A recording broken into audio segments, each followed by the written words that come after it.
সকলোকে Deepika kitchen and ব্লগছৰ আন এটি ৰেচিপি ভিডিঅ'লৈকে আদৰণি জনাইছোঁ। আজি আপোনালোকৰ বাবে পনীৰৰ এটি সুন্দৰ ৰেচিপি লৈ আহিলোঁ। আহকচোন ৰেচিপিটোৰ মাজলৈ আগবাঢ়ো।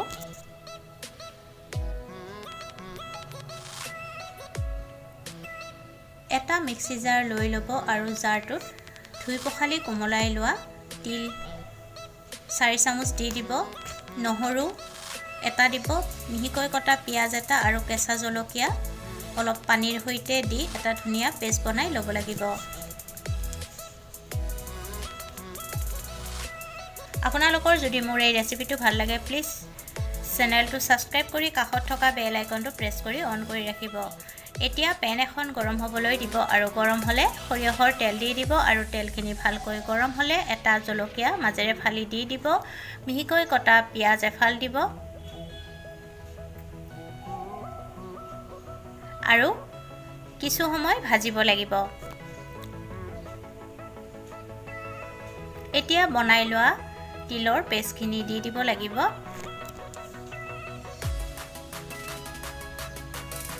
আৰু তাৰ পিছত লৰাই 2 পৰা 3 মিনিট মান সময় ভাজিব লাগিব। আপোনালোকৰ যদি মোৰ এই ৰেচিপিটো ভাল লাগে তেন্তে ৰেচিপিটো আপোনালোকৰ বন্ধু বান্ধৱীৰ সৈতে শ্বেয়াৰ কৰি দিব।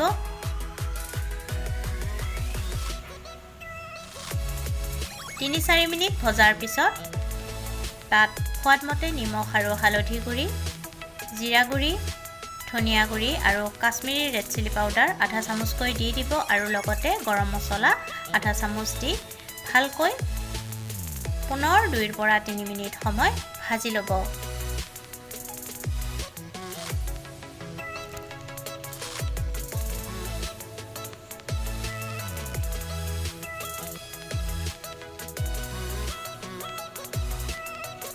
এতিয়া তাত মিক্সি জাৰটো আখলি পানী দি দিব, তাৰ পিছত ভালকৈ মিহলাই ল'ব।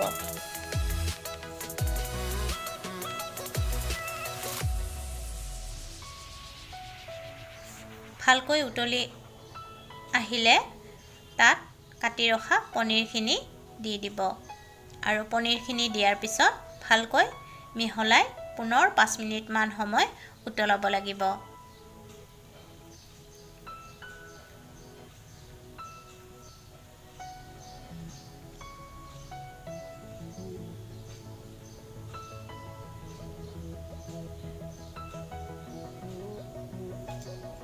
যদি আপোনালোকে এনেকৈ তিলৰ সৈতে পনীৰৰ ৰেচিপি বনোৱা নাই এবাৰ বনাই খাই চাব।